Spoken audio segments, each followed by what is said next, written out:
Hello students, welcome to Software's classes. Today we will be solving the CAT 2018 question paper. We will be solving questions from the slot 1 of the paper, and basically we will be trying to solve questions which are from the quantitative aptitude section as has been mentioned over here. Okay, so let us get into the first problem. The first question is that, so as you can see, the first question is basically based on logarithms, and then we have to apply component or dividend kind of structure, then we have to get to the answer. So the question is that if log of 81 to the base 12 is equal to p, then 3 into 4 minus p by 4 plus p is equal to, these are the options that have been given. So we need to first find out the value of p. So this we can write it down as log of 81 to the base 12 is equal to p.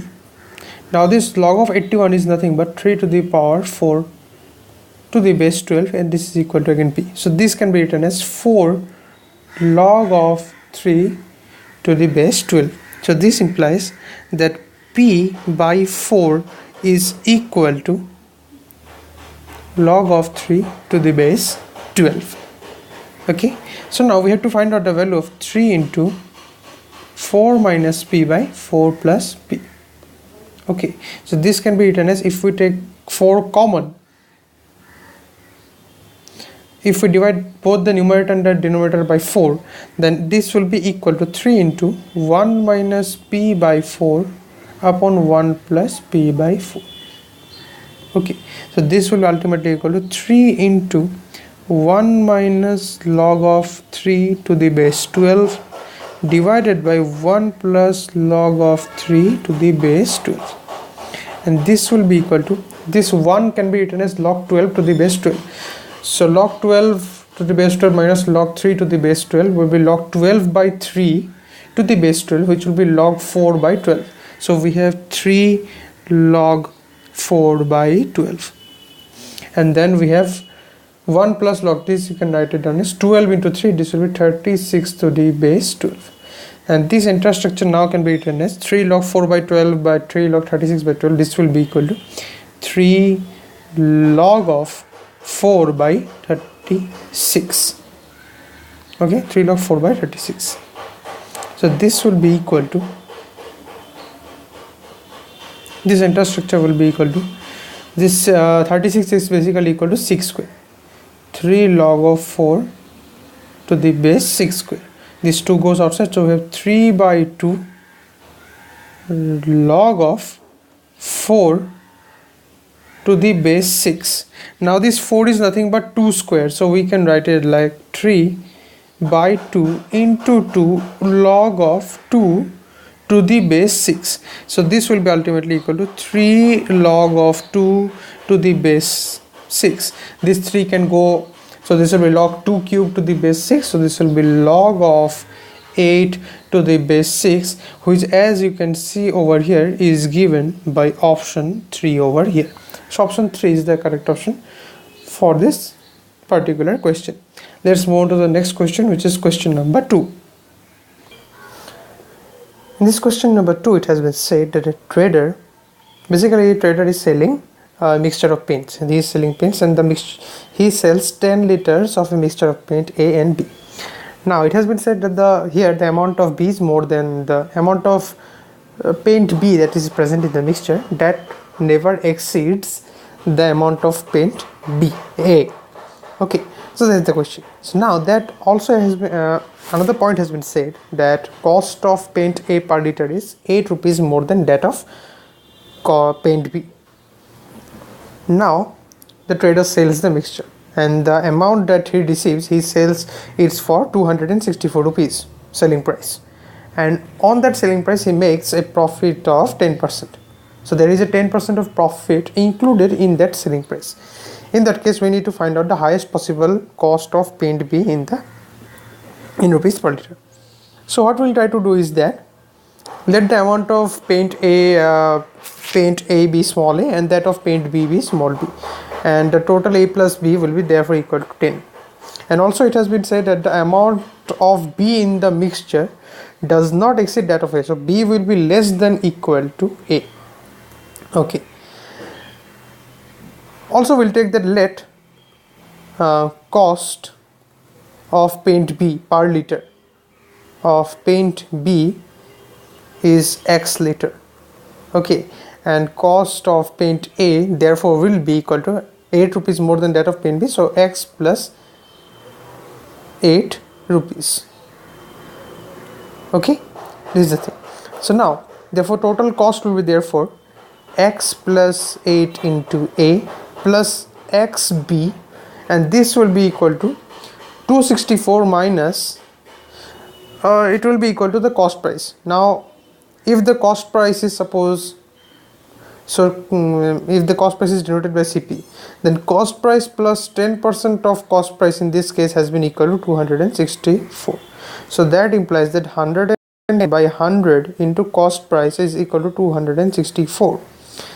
So cancelling out the zeros, 11 and 264 we cancel out, we have 224. So cost price here in this case will be 240.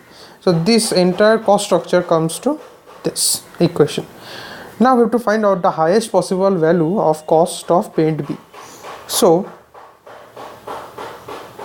highest possible value of cost of paint B. So if here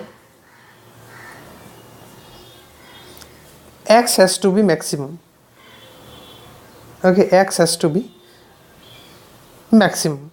If X is maximum, that is only possible if B is minimum or A is maximum. Okay, or we have to say we have to minimize A to maximize B. Now B and A are B is maximum and A is minimum when B is equal to A. That means both of them will be therefore equal to 5. So therefore if we put 5, so we have twice X plus 8 into 5 is equal to 240, and that will imply that X will be equal to 240 by 5 will be 48, 48 minus 8 will be 40, and 40 by 2 will be 20. So X will be equal to 20, which is the cost of paint B. So option 1 over here is the correct option. Let's move on to the next question, which is question number 3. So in this question it has been said that in an apartment complex the number of people aged 51 years and above 30 is 30. So there are people whose age are above 51 years, or 51 and more than 51. So number of those people is equal to 30, and there are at most 39 people whose ages are below 51 years, and there are at max 39 people whose ages are below 51 years. The average age of all the people in the apartment complex is 38 years. Then what is the largest possible average age in years of the people whose ages are below 51 years? Okay, so this is what we need to find out. So now this entire structure can therefore be written as, if we write the first 30, so there are 39 people whose ages are at most 39 people whose ages are below 51 years, and there are 30 people whose age are at least 51 or more than that. Okay, so now we have basically, if we take those 39 people whose ages are below 51 years, so we have x1 plus x2, and that will go up till x of 39. So that is the set of people whose ages are below 51 years, and then we have 30 people, so basically x40, then x41 up till x69 whose ages are at least 51 or more than that.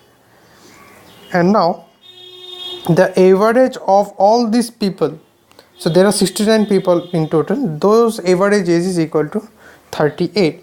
So this implies that x1 plus x2 up till x of 39 plus x40 plus x41 up till x69 is equal to 38 into 69.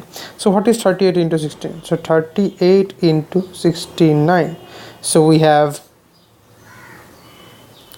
2 over here, 7, 9, 3, 27, 342, and then you have 4, 6 into 3, 18, 2, 2, 8.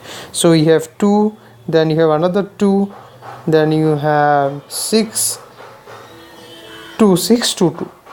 So you have 2622. So this is equal to 2622.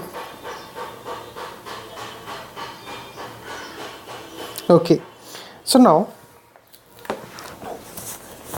we have to find out the largest possible average age of the people whose ages are below 51 years. So number of people whose ages are below 51 years is basically we are talking about this thing. So if that average age has to be highest, then this sum has to be maximum. And if this sum is maximum, then this sum has to be minimum. Or we can say the average age of all these persons should be minimum. So if this is that is only possible if all of the ages of this set of people, of those 30 people whose ages are below 50 or whose ages are above 51 and at least 51, all of their ages should be equal to 51. Only in that case this portion's average will be maximum. So now we have x1 plus x2 up till x39 is maximum, plus there are 30 people over here, average age we have taken as 51 and minus 2622. So this will be 2622 minus 1530. So this will be 2, here will be another 9, and this will be 1092. So this will be, ultimately we can take, if we rub the entire portion out over here, so this can be written as 1092, and therefore the average age in this case will be equal to, if we divide this by 39, this will be also divided by 39, and now if we divide both the sides by numerator and denominator by 13, then we have 3 over here, and then we have